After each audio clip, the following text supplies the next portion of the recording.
All truly great art is optimistic. The individual artist is happy in his creative work.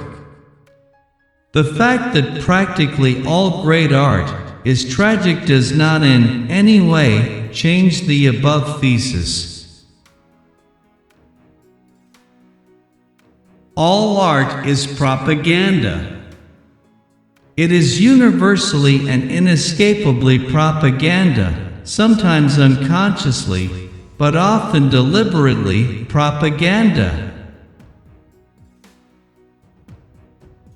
The proletarian writer is a writer with a purpose. He thinks no more of art for art's sake than a man on a sinking ship thinks of painting a beautiful picture in the cabin. He thinks of getting ashore, and then there will be time enough for art. Journalism is one of the devices whereby industrial autocracy keeps its control over political democracy. It is the day-by-day, between elections propaganda, whereby the minds of the people are kept in a state of acquiescence so that, when the crisis of an election comes, they go to the polls and cast their ballots for either one of the two candidates of their exploiters.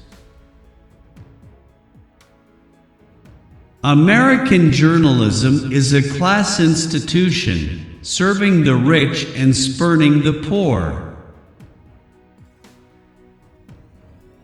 We define journalism in America as the business and practice of presenting the news of the day in the interest of economic privilege.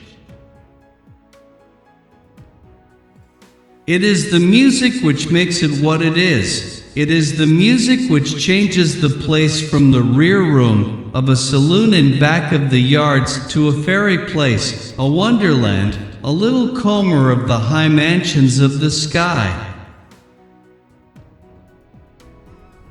One of the necessary accompaniments of capitalism in a democracy is political corruption. Fascism is capitalism plus murder.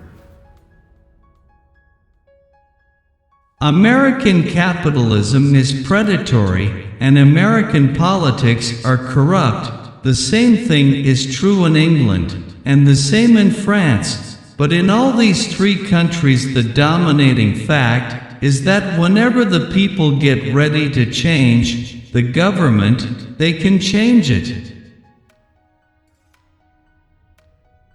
You don't have to be satisfied with America as you find it.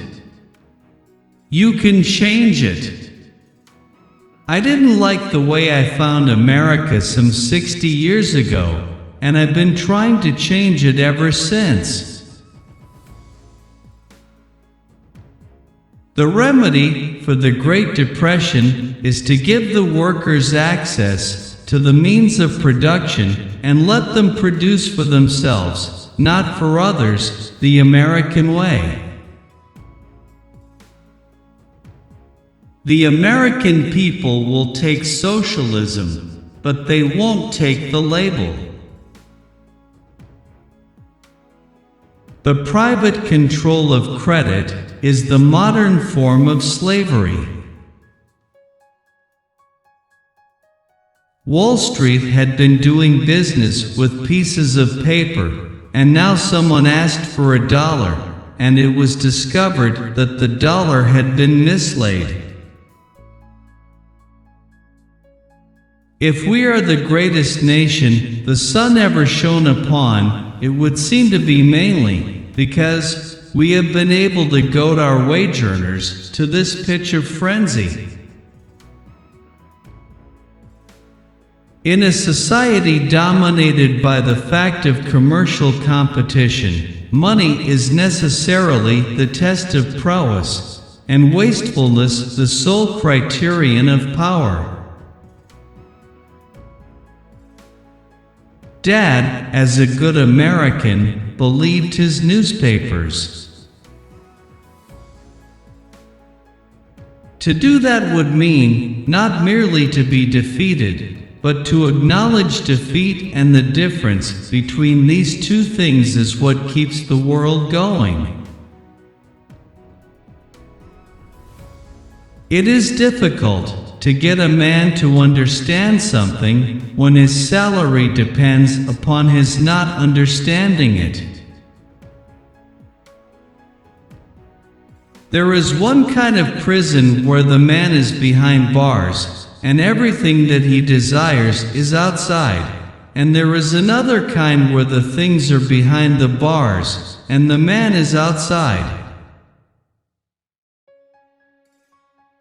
Man is an evasive beast, given to cultivating strange notions about himself. Through fasting, I have found perfect health, a new state of existence, a feeling of purity and happiness, something unknown to humans. But the devil is a subtle worm. He does not give up at one defeat, for he knows human nature, and the strength of the forces which battle for him.